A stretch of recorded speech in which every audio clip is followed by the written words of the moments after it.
doors were barred, all the windows fastened down. I spent the night in sleeplessness and rose at every sound. Half in hopeless sorrow and half in fear the day would find the soldiers breaking through to drag us all away.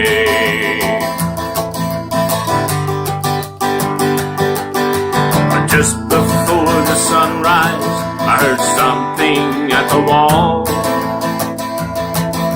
The gate began to rattle and a voice began to call. I hurried to the window, looked out into the street, expecting swords and torches and the sound of soldiers' feet.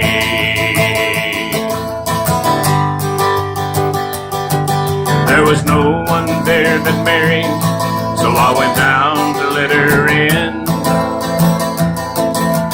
John stood there beside me as she told us where she'd been. She said they moved him in the night and none of us knows where. The stone's been rolled away, now his body isn't there. We both ran toward the garden, then John ran on ahead. We found the stone in the empty tomb, just the way that Mary said. But the winding sheet that wrapped him in was just an empty shell. And how or where they'd taken him was more than I could tell.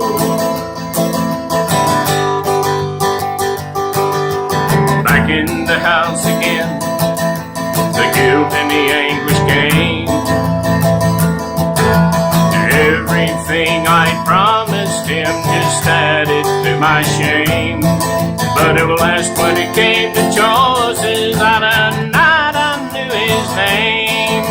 And even if he was alive, it wouldn't be the same. Suddenly the air was filled with a strange and sweet perfume. Light that came from everywhere drove shadows from the room.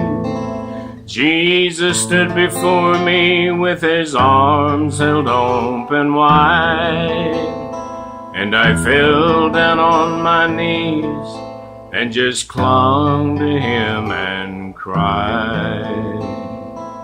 He raised me to my feet, and as I looked into his eyes, love was shining out from him like sunlight from the skies. Guilt in my confusion disappeared in sweet release, and every fear I'd ever had just melted into peace.